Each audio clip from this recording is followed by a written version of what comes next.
Hey everyone, Economic Ninja here. I hope you're doing well. 94 banks are now at serious risks of bank runs, including BNY, State Street, JP Morgan, Chase, and Citibank. I'm going to read this story to you. It's based off of a new report. I've got a couple of figures to share with you. It's absolutely mind-blowing, but it really isn't. We have been talking about this for 2 or 3 years now, getting people ready. I hope you're getting ready. I'm getting ready. I'm going to be honest with you. The more you know, it gets pretty scary. And truth be told, there are times when I'm freaking out trying to figure out where I'm going to put my money during these times. You can only own so much gold and silver, so much Bitcoin, so much cash to where you're like, how is this really going to play out? There are so many people that think that when this comes down, their debt is just going to be forgiven. But I want you to understand that forbearance is a type of forgiveness, and it hurts your credit. It stops you from moving forward. And I think there are a lot of people that are very delusional when it comes to the fact that you have to be an active participant to really go out and crush it in this next downturn.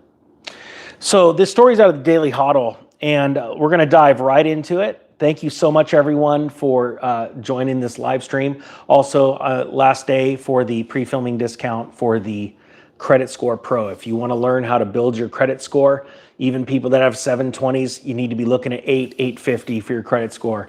Don't give a bank a reason to say no during this downturn, because they're going to be saying no to a lot of people. It says here, a total of 94 U.S. banks are at significant risk of experiencing bank runs by uninsured depositors if they show financial weakness, according to a new report. Now, we've seen these bank runs in effect in 2023 at just the whiff of a problem. Once it hits the media, people were running down to Silicon Valley Bank, First Republic, and other banks. As a matter of fact, a lot of them were moving their funds from small banks and pushing them into large banks in fear that they had speculated a little bit too long. They didn't care about the FDIC funds, but once it hit the news, that's when they ran down. And we saw a lot of banks actually start to hemorrhage and have problems and need some bailouts through the Fed, through the discount, the repo window. It says an analyst from Florida Atlantic University finds the billion-dollar banks in question, which includes 7 U.S. financial giants, all have reported a 50% or higher ratio of uninsured deposits to total deposits. You know, this is one of those things that are really interesting, because we have already witnessed the FDIC go insolvent. It happened the July of 2023. And it went, in my opinion, very unreported, or did it? I actually also believe that there are so many Americans asleep at the wheel. As a matter of fact, there are banks all over the world that have this problem, and people are just sitting back nonchalantly, still going to the soccer games, still going to the parades and the festivals, not really realizing that this is what Michael Burry and his team were going through when they realized the mortgage-backed securities collapse that had started in 2005. And they were walking around the street. I'll never forget it. If you watch the movie, there was a point where the Treasury Secretary, I'm probably mixing two videos together, but they had come to this, after their Las Vegas trip, and went to a bankers association meeting, a conference, that they're all, excited and, ecstatic over these derivatives. And then they, talked to the strippers and found out how many homes they, were completely in debt for. And then there was another movie where the Treasury Secretary, Timothy Geithner, had gotten a phone call and was like, the whole system's coming down, like we're witnessing the collapse. And he was down on Wall Street and he was looking around at everybody. He goes, nobody knows. Nobody knows that everything's collapsing. And that's what you get to experience right now. These are real things. Let's dive into some of these numbers. It says here, the university's liquidity risk from exposures to uninsured deposits index shows that BNY Mellon has a 100% ratio. I'm going to give you the numbers in a second, of uninsured depositors. 100% of BNY Mellon's depositors are not insured. We just saw Yada Bank lose everybody's funds because of another company going bankrupt, Synapse. And it's, again, widely unreported. There are people that have lost $250,000, their whole life savings. To think that you wouldn't want, and this is why I said 2.5 years ago, spread your bank risk out. Have multiple bank accounts. If you have a lot of money, don't have it all in one bank. Even if you don't have a ton of money, right? If you're past the FDIC, if you don't have that much money, there are a lot of people that have $300,000-$400,000 in one bank account that's not insured. Only, let's say, $250,000 of it is. And even if you don't have a lot of money, say you have $50,000, or $20,000, you're like, oh, why not just put it into 2 different banks and make sure that those are insured? Why not? It doesn't cost you anything else extra. It takes some time, right? But I think that there's gonna be a day where you go, I'm so glad I did. It says here that State Street Bank is at 92.6% of depositors that are not insured. Northern Trust at 73.9, Citibank is at 72.5, HSBC 69.8, and JP Morgan Chase at 51.7%. This is staggering. It's absolutely staggering, but really it's the depositor's fault. The FDIC plaques are up. Remember when FDIC insurance wasn't at $250,000 per person or $500,000 for a married couple? And it was George Bush during that crisis had to raise those numbers. Well, if you think about it, when the banks failed in 2023, the FDIC came out and said there was a massive amount of these accounts that are not insurable, but we're going to go ahead and insure them this time. And I want people to understand that that is akin to what happened with Ben Bernanke making an address to the nation on CNBC in mid-2005, 2006, around that time frame, saying we fixed the mortgage crisis. They bailed it out, but it was just the Band-Aid on a leak inside of a massive dam.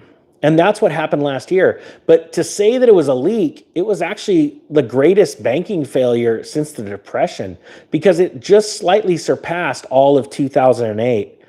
This is extremely important that people understand that. But quite frankly, very few people will figure it out. And that's where it's on you to either be a part of it or take up the mantle and go, I'm going to go crush it. I'm going to make money from this, and hopefully you're going to take some of that money and help people. And absolutely, I do not agree with giving anyone money. I say don't feed the bears. But I do believe in educating people. I do believe in providing good housing for people that didn't get it right the first time. And there's so many of you that were part of the 2008 financial crisis, and you still feel the pain. But honestly, you're a very small minority. The truth is, very rarely do people, they'll acknowledge a problem. Maybe they'll acknowledge it's their fault, in the past. Oh yeah, I was a part of this scam, or this took me down. I should have seen it. It was my fault. But out of those people that say that, very few, and we're well under 10% of those kind of people, those people actually do something about it in the future. They remember the pain. They dwell on the pain. And I think that I'm sitting there, hold on just one second. Let me just do something really quick. Hold on, let's do this really quick. I gotta do something, I'm sorry. Neil, I'm gonna get rid of him. All right, he's gone. Everyone say goodbye to whatever that dude was, Ronald. Everyone say goodbye to Ronald. Thanks, Neil. And thank you to all the awesome moderators I have. They're all incredible men, awesome guys. But very few people actually take advantage of the fact that you can dwell on past mistakes. Now, check this out. It says here, Florida Atlantic University professor Rebel Cole, that's a heck of a name, Rebel Cole, says the banks are more vulnerable now to liquidity crisis because uninsured depositors are motivated to withdraw their funds quickly if they perceive any risks to a bank's stability. And, they're going to use, places like here, like the Economic Ninja channel, right? To get information about the banks, and as fast as they can, they're going to be running down. But sometimes that's too late, like what everybody found in 1929, right? During the banking crisis then. And remember, the Great Depression didn't officially really start till 1932 or 30. Remind me down below in the comment section, do me that favor. But my point being is there's time, there's a crisis, and history is a real great barometer, right? Because you could go back in history and go, oh yeah, the crisis actually started here, just like the housing crisis actually started in 2005. It wasn't 2008, but it wasn't until 2008 till everybody figured it out. So you have an amazing advantage here. And like people like Neil, one of my moderators, he's saying right now, I'm going to become very wealthy. And he is, because he's preparing for very hard times. He's going to be one of those rare people that are ready to go rock and roll. And it's training that makes the better the training, the more slides you have, makes a better soldier, makes a better police officer, makes a better firefighter. End of story, makes a better nurse. And that's what we're doing right now. We are training ourselves financially. We're getting those mental slides. We're building up all this information. And yeah, does it take a long time? Sure does. You've all heard my story. Everyone thought I was nuts in 05, 06, 07. And you know what? They still thought I was nuts in 08. But then on the flip side, I was nuts to buy Bitcoin.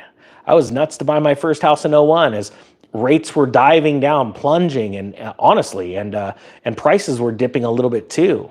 Not like you're about to see now. And so this is an exciting place to be. Now, check this out. This is something else that's really interesting. The first bank failure of last year, which was, of this year, which was Republic First Bank in Pennsylvania, was number 87 on the previous quarter's list. And it had a 51.5% ratio of uninsured depositors, right? And we have right here, I'm going to go to the list. Check this out. And we have banks like the Bank of New York Mellon has total assets in the millions. It's staggering how much they have. Look at their deposits right now are 357 million, right? Uninsured deposits are 213 million. Oh, I'm sorry. That's total assets is 357. Their total domestic deposits are 213,534,000. That is exactly their uninsured depositors. They do not have one asset or one account that they can offer their people that have FDIC insurance, and they're not paying it. And so what's happening is these banks are hitting you with this fancy, what's it called? This fancy,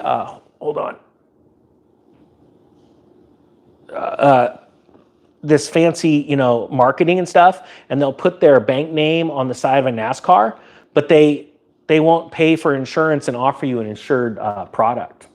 Here, look at Mark Petty just said, hey, Ninja, did you recommend Bitcoin when it was under $1,000? And they use some kind of funny emoji thing. The gentleman doesn't seem too bright, or he obviously hasn't followed the channel. But even when I started the channel, because I bought my Bitcoin way under that. But when I started the channel, Bitcoin was at $2,300. It was either 23 or 32. I flipped numbers around. So you have to go check what date June of 3 years ago was, whatever that was, that price. And I've been telling people that it was going to be $100,000 before you know it. And I've been warning about this as well. But you have people that are sort of jokesters, and I don't mind. I deal with this all the time. And they're the fools that get caught into these traps. I also am crazy because I just sold all of my crypto the other day, about 5 days ago. I'm a nutball, and I like taking the heat. So I've done it twice, sold my entire trading position twice in the last 2 months. And then I rebought it at a much lower price. Pretty excited about that. But when you look at this list of banks, it's pretty crazy. So I hope you're doing something about it. I hope you got something out of this. If not, it's just nice to talk. And if you want to work on your credit score, last day for the pre-filming discount, I think the course is $39.